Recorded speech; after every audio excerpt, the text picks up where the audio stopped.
오늘은 사도행전 16장 22절부터 34절을 본문으로 해서 고난의 밤중에 노래하라.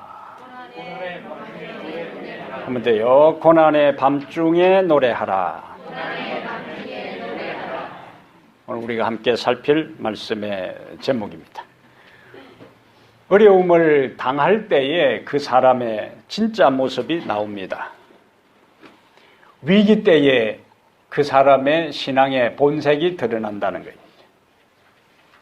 삶의 모든 것들이 순조롭고 풀려갈 때는 감사와 찬양을 누구나 다 자연스럽게 할 수 있습니다. 그러나 주님께 헌신하고 성실하게 사는데도 기대한 대로 일이 풀리지 않고 예상하지 못한 어려움들이 반복해서 일어날 때에 사람들은 대부분 실망하고 신앙의 회의를 가지고 갈등하게 됩니다. 어떤 사람들은 미풍과도 같은 작은 시련에도 하나님을 원망하고 신앙을 떠나는 사람도 있어요. 또 다른 사람들은 목사가 자기를 섭섭하게 했다고 교회를 떠나고, 또 어떤 사람들은 교회가 자기에게 무관심하다고, 또 어떤 사람들은 신자들에게 상처를 받았다고 교회를 옮기는 사람들도 있습니다. 그러나 참된 믿음을 가진 사람은 고난의 밤중에서도 그것을 수용하고 여전히 하나님을 신뢰하면서 묵묵히 믿음의 길을 갑니다. 흔들리지 않습니다. 처음 시작한 그 믿음의 길을 주변의 작은 외풍에 흔들리지 않고 자신의 길, 신앙의 길, 하늘을 향한 믿음의 길에서 이탈되지 않고 포기하지 않습니다. 바로 오늘 본문의 바울과 실라가 그런 삶을 살았습니다. 11절부터 16장 11절부터 보면은 바울과 그 일행들은 마게도냐의 첫 성인 로마의 식민지인 빌립보에 도착해요. 그러나 바울 일행이 성령의 인도를 받아 그곳에 도착했지만은 수일 동안 어디로 가야 할지, 누구를 만나야 할지, 무엇부터 시작해야 할지 그들은 막막하기 그지 없었습니다. 그럼 우리가 우리의 삶에 막막하기 그지 없을 때에 어떻게 해야 될지 모를 때에 무엇을 해야 모를 때에는 13절에 나오는 것처럼 뭘 해야 돼요? 기도해야 되는 거예요.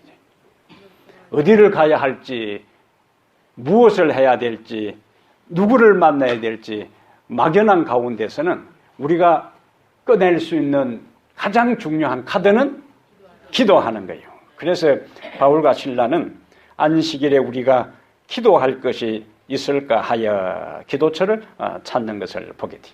그리고 그들은 강가에서 그곳에 모인 여자들을 만납니다. 복음을 전해요.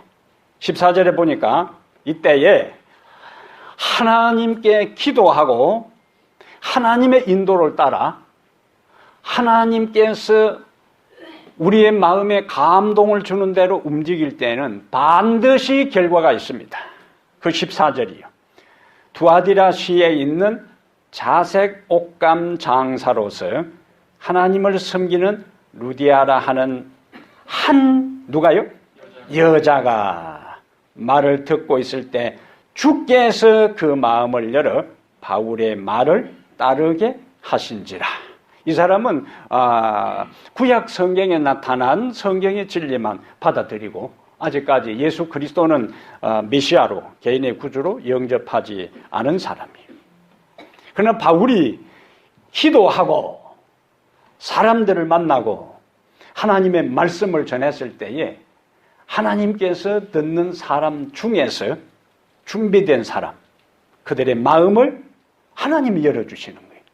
마음을 여는 것은 하나님의 감동에 본인의 의지가 수긍할 때 거기서 열림이 일어나는 겁니다. 그래서 우리가 내가 하려고 해서는 안 되는 거예요. 하나님이 하시도록 기도하고 다가가서 우리가 하는 것은 뭐예요? 하나님의 말씀을 전하는 겁니다. 전하면은 말씀을 들은 자의 마음이 열려서 복음을 받아들이게 하는 것은 하나님께서 하시는 역할이라. 여기 그 마음을 열어 바울의 말을 따르게 하신지라. 그 한 사람만 말씀을 들은 것이 아니고 15절에는 그와 그 집이 다 침례를 받고 빌립보 성의 첫 그리스도인이 된 겁니다. 그런데 그것으로 끝나지 않아요. 뭘 요청합니까? 우리에게 15절 우리에게 청하여 이르되 만일 나를 주 믿는 자로 알거든 내 집에 들어와 유하라 하고 강권하여 머물게 하니라. 루디아의 집은 빌립보 지역에 복음을 전하는 선교 본부가 되었습니다. 하나님께서 마게도냐에 와서 우리를 도우라 하는 그 환상을 보고 바울은 그냥 출발했어요. 그 다음에 전개될 상황은 전혀 모릅니다. 하나님께서 환상을 보여줄 때에 그곳에 가면 누구를 만날 것이고 어떤 일이 일어날 것이라고 말씀하지 않았어요. 하나님은 나에게 비춰진 현재의 빛을 순종하는 사람에게 그 다음 단계로 인도하시고 그 다음 단계로 인도하시고 축복의 길로 연결해 주는 것을 우리는 본문의 흐름 속에서 발견할 수가 있습니다. 그러므로 우리는 나에게 하나님께서 말씀하시는 것에 대해 일단 뭐부터 해야 되는 거예요? 순종하는 거예요. 그 다음에 전개되는 것은 우리는 어떻게 하나님께서 어떤 방법으로 누구를 통하여 전개시킬지 우리는 모르는 겁니다. 그건 하나님의 영역이에요. 우리는 순종하고 하나님은 길을 여시고 우리는 순종하고 하나님은 우리의 삶을 책임지신다는 이 분명하고 단순한 진리를 오늘 다시 한번 확인하게 되기를 바랍니다. 지금까지 상황은 바울과 실라가 어떻게 생각했을까요? 하나님의 말씀을 따라 순종하면은 모든 것이 순조롭게 잘 되는구나. 이렇게 생각할 수 있어요. 또 사실은 지금까지 그랬고. 근데 문제는 그 다음부터예요. 그 다음부터 전개되는 상황에 우리가 첫 번째 기억할 것은 순종의 길에는 고난도 있다. 따라하시길 바랍니다. 순종의 길에는 고난도 있다. 하나님의 인도에 순종한다고 모든 것이 계속적으로 순조롭게 풀리는 것만은 아니라는 거죠. 순풍에 돛단 듯이 모든 것이 순조로운 것만은 아닙니다.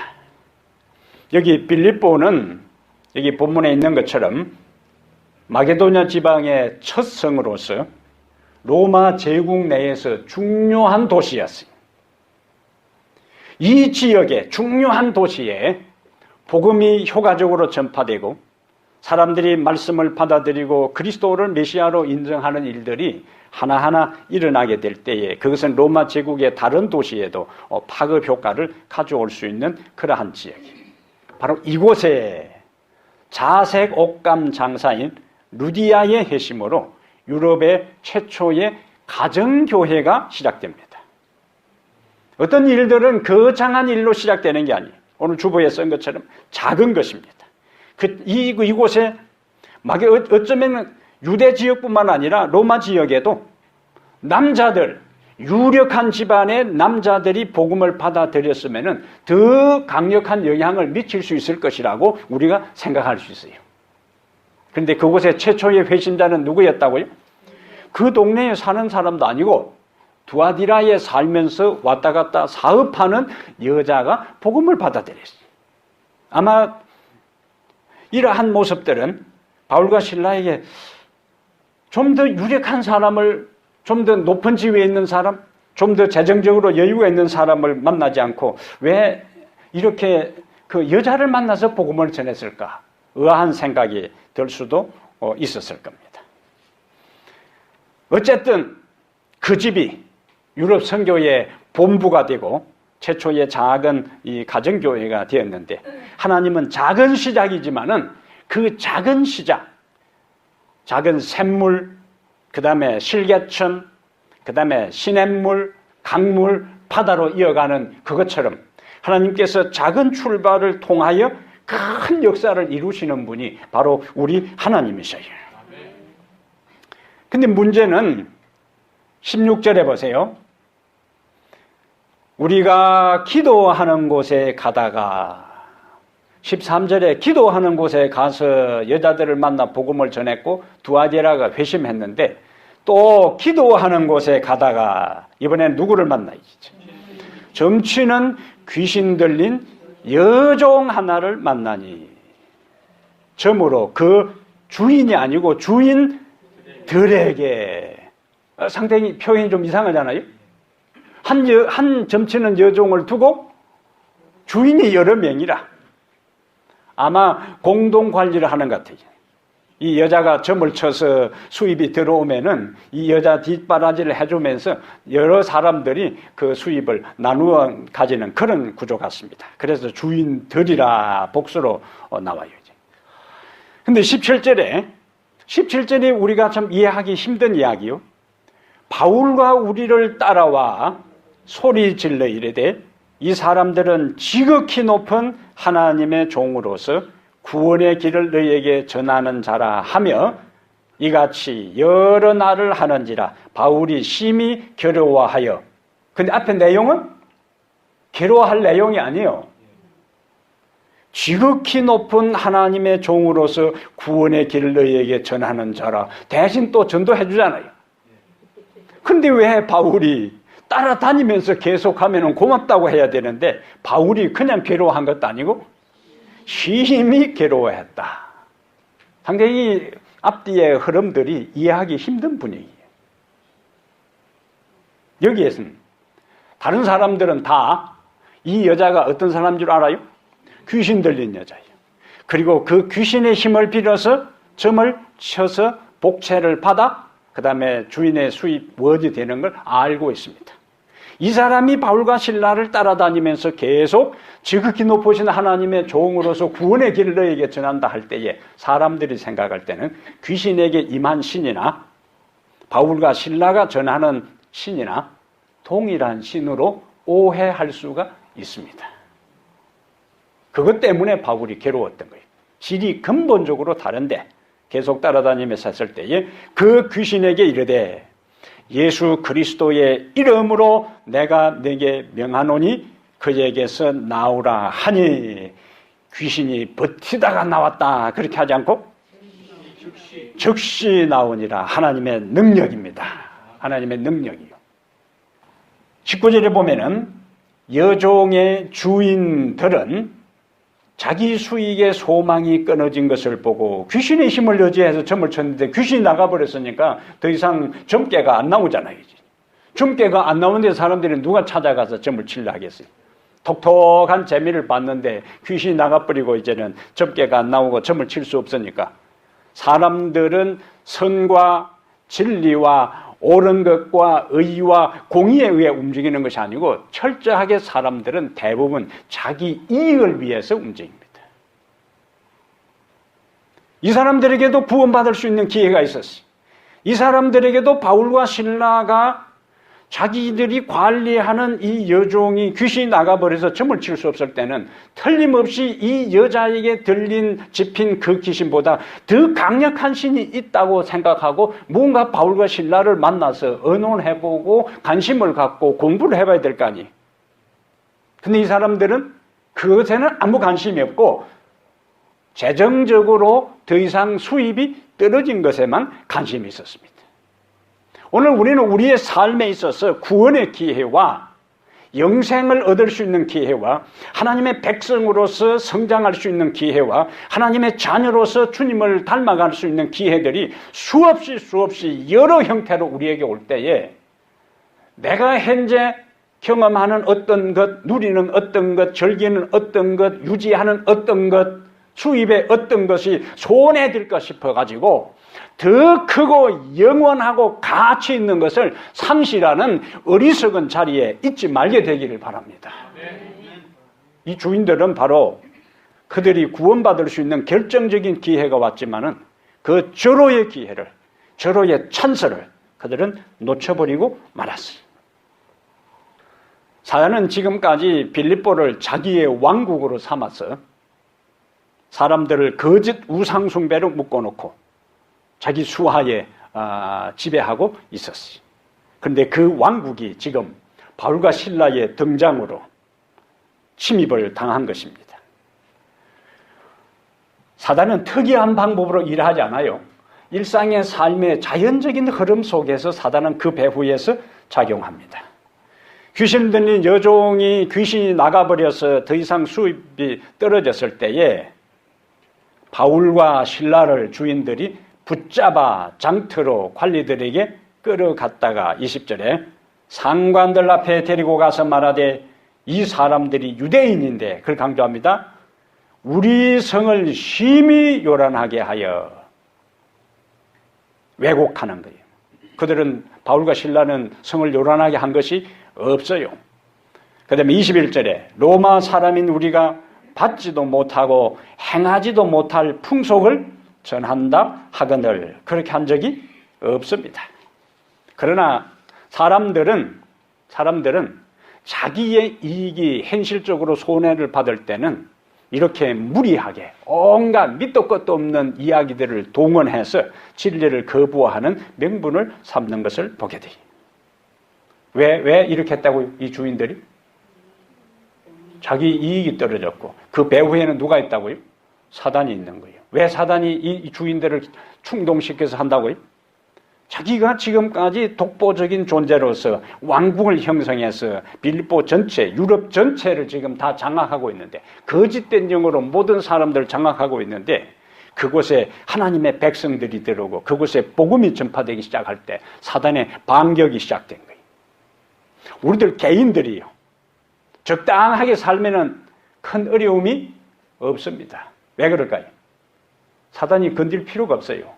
언제든지 이미 자기 영역 안에 있기 때문에 한 개인이 결심하고 한 가정이 새롭게 하고 한 교회가 믿음으로 사람들 한 사람 한 사람이 영적으로 깨어나서 바르게 살고 믿음으로 성장하게 되면은 사단의 왕국에 비상이 걸려서 사단의 진영의 모든 부하들을 총동원해서 그 개인을 다시 넘어뜨리기 위해서, 그 가정을 다시 무너뜨리기 위해서, 그 교회의 성장에 찬물을 끼얹기 위해서 총동원된다는 영적 안목을 가지고 우리가 인생을 살아갈 필요가 있습니다.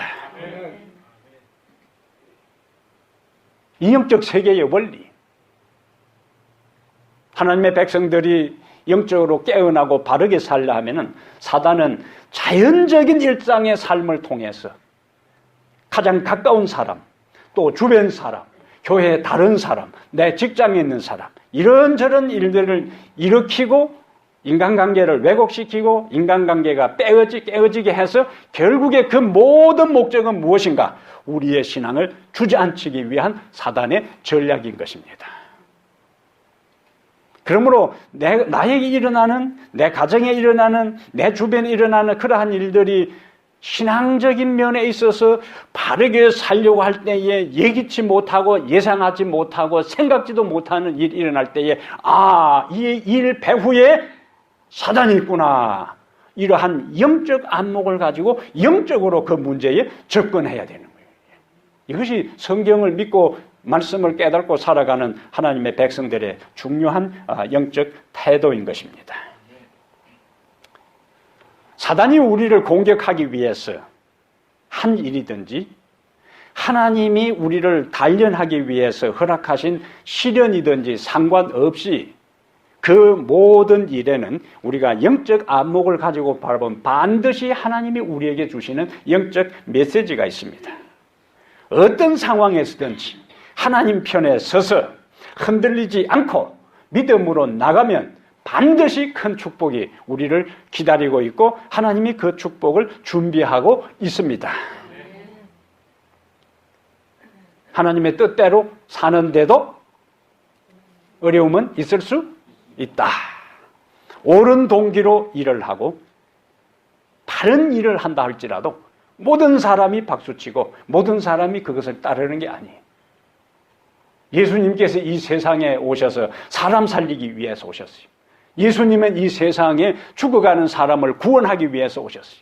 예수님은 이 세상에 하늘의 모든 희생을 감수하고 이 세상에 오셨어요. 예수님이 하신 말은 한마디도 틀린 말은 없어요. 예수님은 다 진리만을 외쳤어요. 예수님의 삶의 처음부터 마지막까지 어느 인간도 어떤 사람도 단 한 번도 그분이 실수하지 않고 잘못하지 않고 범죄하지 않았기 때문에 예수님은 완벽한 삶을 살았어요. 그는 완벽한 삶을 살았고 그가 전한 기별은 진리였고 그는 헛된 말을 하지 않았고 그는 구원하기 위해서 왔고 그는 자신을 희생하기 위해서 왔음에도 불구하고 모두가 예수의 말씀을 믿었는가? 모두가 그의 가르침을 따랐는가? 모두가 그의 뒤를 순종하고 따라갔는가? 그렇지 않아요. 그렇기 때문에 우리가 어떤 바른 말을 하고 어떤 옳은 동기로 하고 다른 사람을 살리기 위한 일이라도 다 모든 사람이 따르는 것은 아니다. 현실적으로 받아들여야 돼요. 저는 그것을 현실적으로 받아들입니다. 기억절 외우라 하는 거 살리는 이야기 아니에요? 한 장씩 하루 읽으라는 거 사람 살리는 거 아니에요? 제가 초기 목회 때는 그렇게 하면은 그만 교인들이 고마워가지고 다 100% 혹시 한두 사람 빠지고 99.9% 할 줄 생각했어요. 근데 그게 착각이더라, 그게 착각이. 아무리 해도 안 하는 사람 안 해요. 그것이 옳은 것이고 살리는 길이고 구원의 길이고 내가 궁극적으로 내 인생 끝나는 날 후회하지 않는 일인 줄 알면서도 안 하는 사람은 안 해요. 고무줄처럼 늘어져가지고. 예? 회개하세요. 회개하세요. 회개, 이거 웃을 일이 아니에요. 회개하시라고. 자, 우리가 옳은 일을 한다 할지라도 모두가 뭐요? 동조하고 공감하고 박수치고 기대 흔들어주는 건 아니라는 거예요. 바울과 실라는 이곳에서 사람 살리기 위해서 이곳에 왔는데도 그들은 지금 혹독한 시련 가운데로 처해지는 것을 볼 수가 있습니다. 20절 보겠어요. 20절에 상관들 앞에 데리고 가서 말하되 유대인데 우리 성을 심히 요란하게 한다 해놓고는 22절에 무리까지 이제 합세합니다. 우리 군중들이요. 군중들은 예수님께서 예루살렘에 입성할 때는 호산나 다윗의 자손이여 외쳤던 그들이 나중에 빌라도의 법정에서 예수님을 십자가에 못 박으라고 소리친 동일한 군중들이에요. 이 군중들이. 우리는 그런 군중이 되지 말기를 바랍니다. 아무리 수많은 사람들이 군중 심리에 휩쓸려서 옳지 않은 길을 걸어갈 때에 나 홀로 서서 그것이 옳지 않은 길이면은 가지 않기 위해서 결심할 수 있는 강한 의지를 갖게 되기를 바랍니다.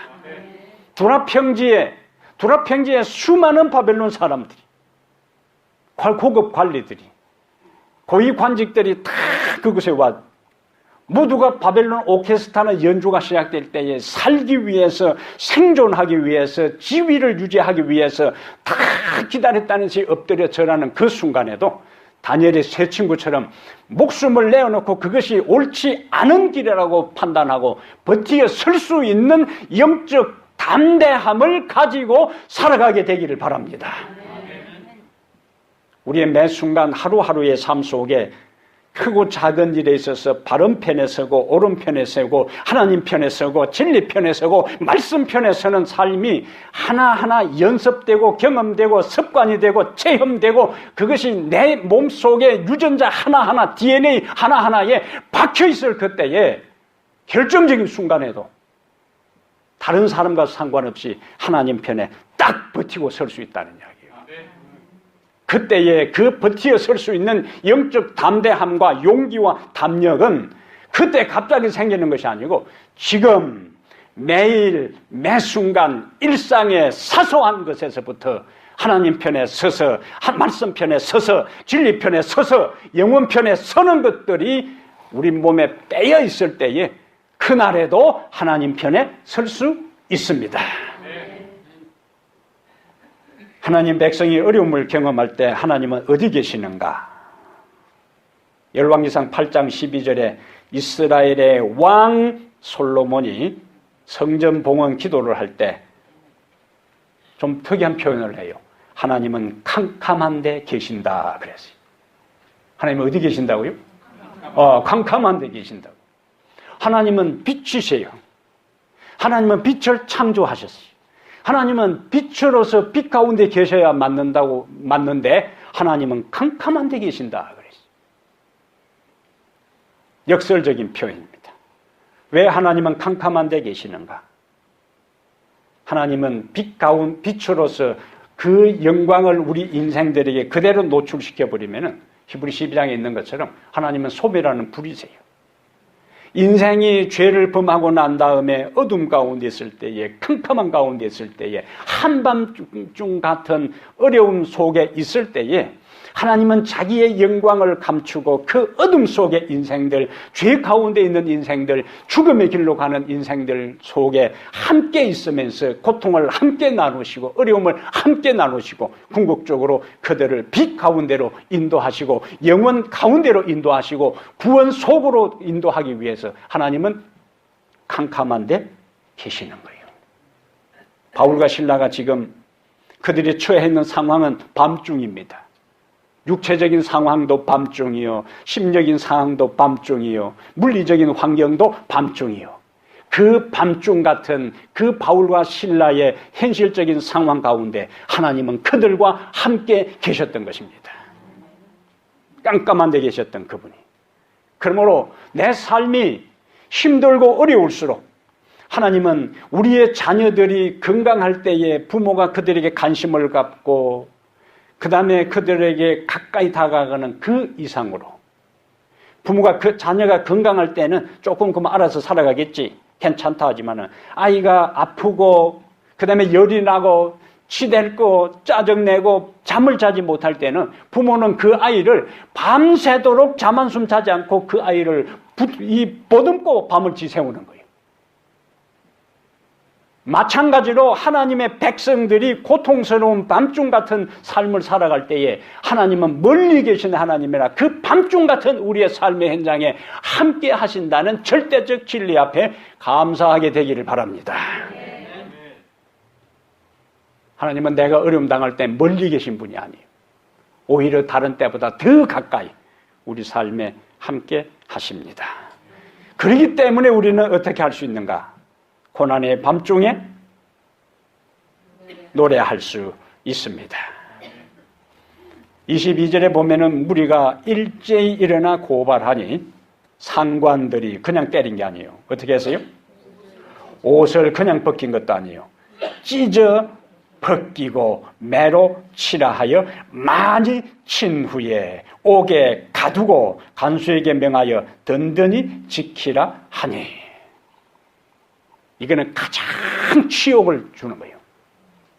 그냥 옷을 찢어서 발가벗긴 상태였어. 한두 개 매를 때린 것도 아니고 많이 치고 그 다음에 석방시킨 것도 아니고 옥에 가두고 그 다음에 든든히 지키라. 그것으로 끝나지 않았어요. 24절에 그가 이러한 명령을 받아 그들을 깊은 옥에 가두고 그 발을 착고에 든든히 채우고. 어떤 상황입니까? 한밤중이요. 한밤중. 옷은 찢어지고 맨살에 매는 흡심 많고 깊은 옥에 가두고 그 다음에 착고는 발만 들어가서 구멍을 내고 그 옆에다가 뾰족뾰족을 넣어서 조금만 움직이도 찢어지도록 만든 거예요. 여기에 인간적으로 우리가 생각할 때 처할 수 있는 이 상황은 이름 그대로 고난의 한밤중입니다. 얼마나 억울하겠어. 얼마나 기가 막히겠어. 하나님께서 보여준 환상을 따라서 순종하고 여기에 왔어요. 그런데 결국은 뭡니까? 옷이 찢겨지고 벗겨진 상태에서 매를 맞고 깊은 감옥에 착고에 채여서 있는 신세입니다. 일반적인 상황 같으면 입에 뭐가 나와야 돼요? 불평이 나와야 돼요. 원망이 나와야 돼요. 하나님 이곳에 당신이 가라고 해서 이곳에 왔는데 이게 뭡니까? 근데 그들이 선택한 것은요? 25절에 한밤중에 바울과 실라가 기도하고 하나님을 찬송하며 한밤중 원래 아픈 것은 대낮보다 밤이 더 아파요. 낮에 두들겨 맞고 그 다음에 차디찬 감옥에 내동댕이 친 상태에서 낮에 맞은 것이 얼마나 온몸이 욱신거리고 아팠을까요? 상처, 마음의 상처, 몸의 상처, 감당할 수 없는 혹독한 상황에 저는 이 장면을 묵상하면서요, 그들이 어떤 마음으로 찬송했을까? 무슨 기도를 드렸을까? 궁금하지 않으세요? 예수님께서 십자가에 달려 돌아가실 때에요, 발가벗긴 상태에서 돌아가셨습니다. 그 죄수에게 가장 치욕을 안겨주는 사형 방법이에요. 육체적으로는 최악의 고통을, 정신적으로는 극심한 수치심을, 치욕을 안겨주는 것이 십자가의 죽음입니다. 성화에는 예수님의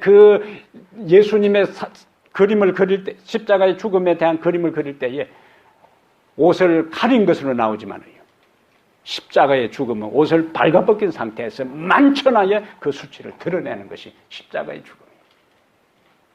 바울과 실라가 옷이 찢겨졌어, 옷이 벗겨졌어, 수많은 군중들 앞에서 매를 맞았을 때, 그리고는 그들이 감옥에 들어갔어요.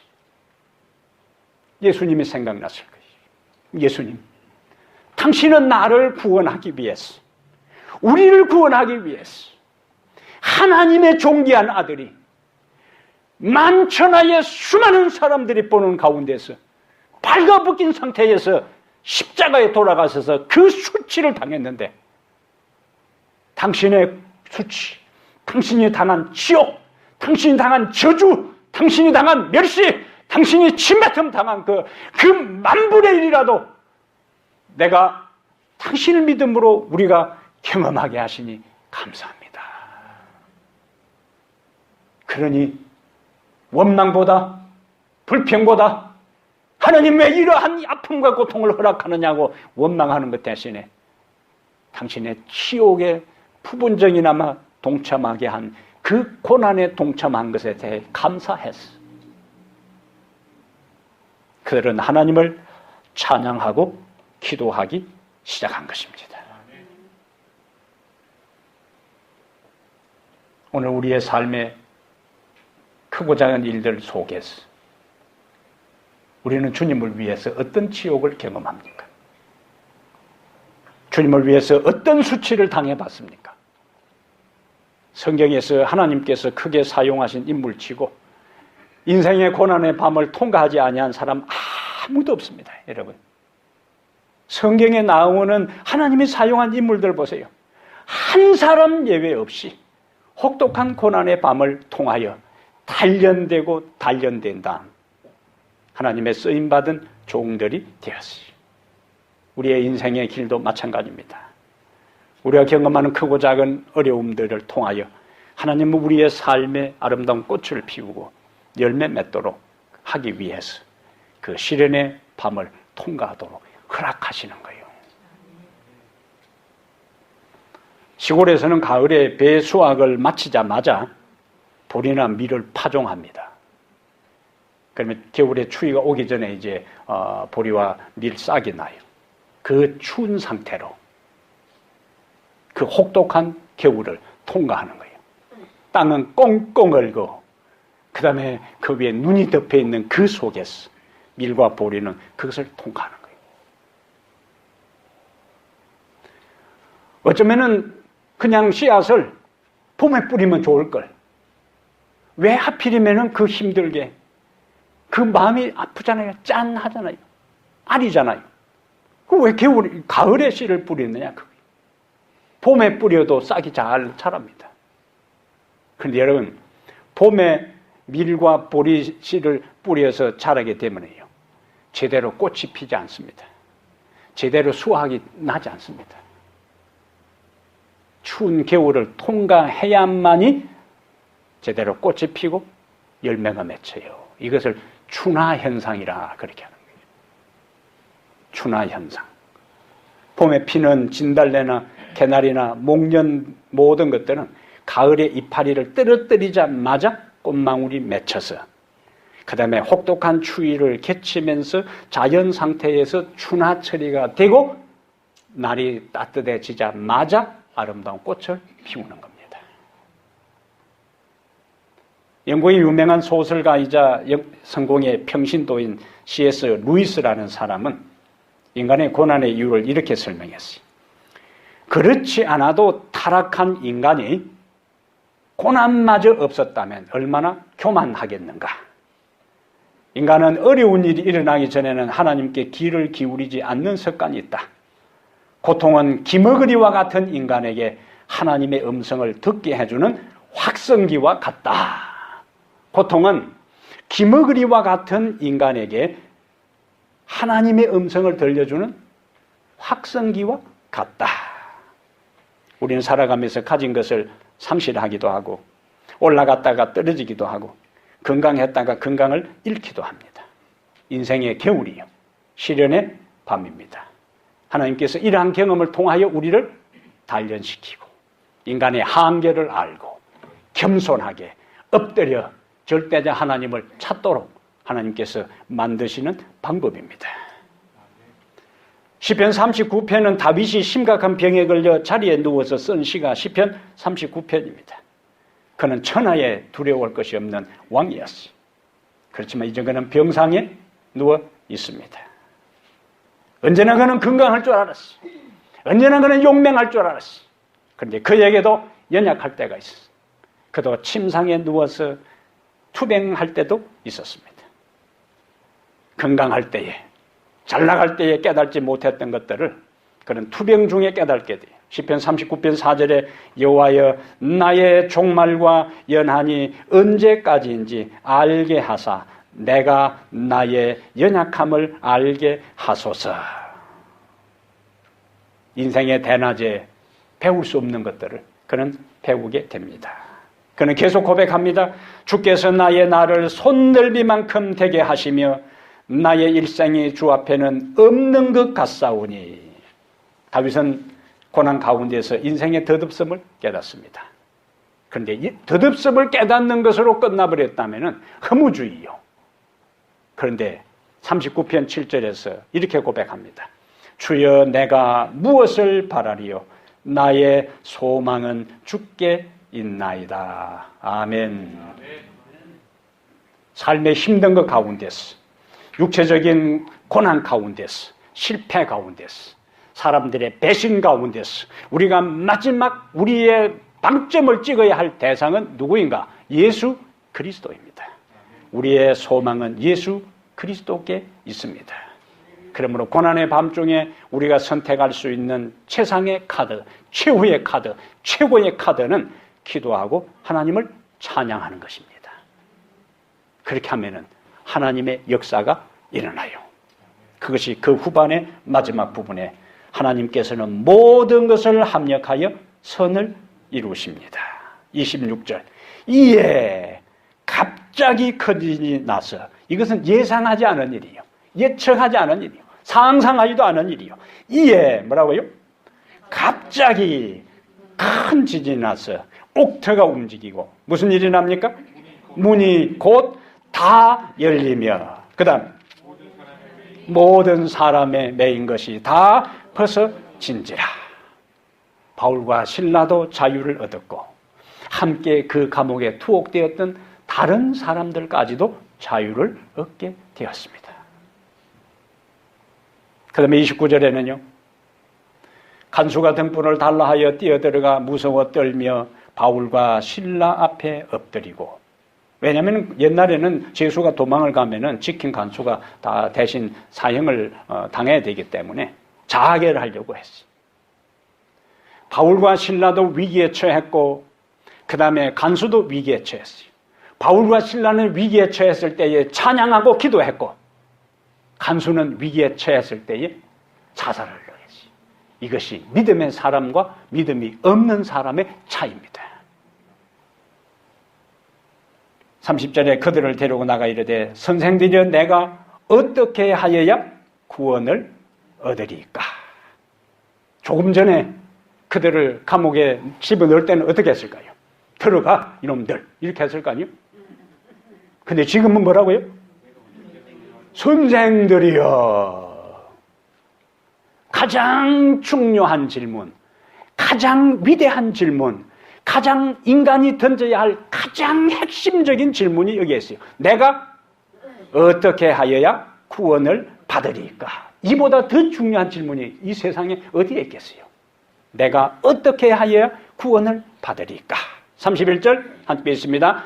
이르되 주 예수를 믿어라. 그리하면 너와 내 집이 구원을 받으리라. 가장 위대한 질문에 가장 위대한 답변입니다. 주 예수를 믿어라. 그리하면 너와 내 집이 구원을 받으리라. 그것으로 끝나지 않아요. 32절에 주의 말씀을 그 사람과 그 집에 있는 모든 사람에게 전하더라.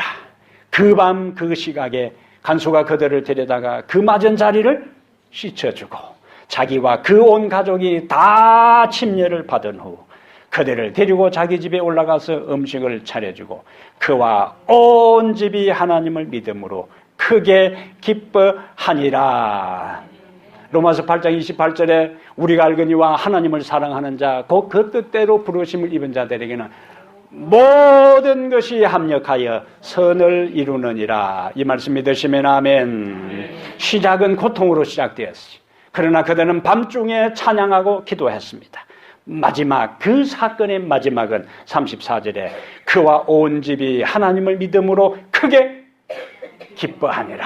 하나님께서 우리에게 주시는 축복인 것입니다. 오늘 여러분과 나의 삶이 힘들고 고난의 밤중을 통과하는 것 같은 어려움 가운데 있다 할지라도 그 가운데서 찬송하기로 선택하게 되기를 바랍니다. 그 중에도 기도하기로 선택하게 되기를 바랍니다. 그러면은 마지막 하나님께서 크게 기뻐할 수 있는 축복을 여러분과 저에게 주실 것을 믿게 되기를 바랍니다.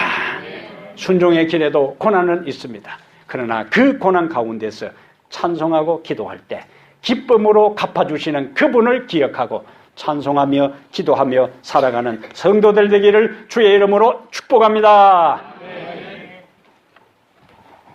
하나님 우리 아버지, 우리에게 말씀을 주시며 하늘의 새로운 용기와 희망으로 우리의 가슴을 가득 채워주시니 감사합니다. 살아가는 이 땅의 삶 가운데 크고 작은 어려움 가운데 많이 처할 때가 있습니다. 원망 대신에 감사를 선택하게 하시고 불평 대신에 하나님을 찬양하는 것을 선택하게 하여 주시옵소서. 우리가 아무리 하나님을 제대로 믿고 헌신하고 순종한다고 할지라도 우리가 사는 세상이 죄의 세상이고 아직도 마귀의 세력이 득세하는 곳이기 때문에 원치 아니한 시련과 삶의 어두운 밤중을 통과할 때가 있습니다. 그때의 영적인 안목을 가지고 내 인생에 경험하고 우리 가정에 닥치고 교회에 불어닥친 이런저런 어려움을 경험할 때에 영적 눈이 열려서 문제의 원인을 보게 하시고 그것을 기도하면서 해결해 나가는 믿음의 장부들이 다 되게 해 주옵소서. 지금 작은 일에 하나님 편에 서서 작은 것을 순종하고 작은 것을 따라 옳은 편과 진리 편과 하나님 편과 말씀 편에 서는 것이 습관화되고 그것이 우리의 모든 온몸, 온 영혼, 온 생각에 각인되어서 살아가는 날 동안 어떤 경우에도 주님 편에 서서 주를 영화롭게 하고 진리 편에 서서 주의 말씀을 증거하고 영혼 편에 서서 하늘을 바라보며 살아가는 저희들 모두 되게 하옵소서. 머리 숙인 주의 존귀한 하나님의 아들과 딸들, 오늘 분주한 세상 가운데서도 하나님께 예배하기 위하여 결심하고 나왔사오니 각자의 경험하는 크고 작은 어려움 속에서도 한밤중에도 찬양하고 기도하기로 선택하여 결국에 바울과 실라에게 기쁨으로 하나님께서 선물하셨던 것처럼 우리의 삶에도 그것을 생생하게 경험하도록 오늘 우리 사랑하는 주의 귀한 자녀들 가정과 삶과 그 모든 일터에 축복하여 주시옵소서. 이제 우리의 예배를 마치고 우리의 삶의 처소로 돌아가겠사오니 한 주간의 삶이 하나님의 함께 하심과 하나님의 인도하시는 손길과 하나님의 깨우치시는 성령의 섭리의 간섭 속에 한 주간이 사라져 주께 영광 돌리고 승리하고 행복과 기쁨과 감사와 은혜가 넘치는 한 주간의 삶이 되도록 인도해 주옵소서. 우리 주 예수님 거룩하신 이름으로 간절히 축복합니다. 아멘.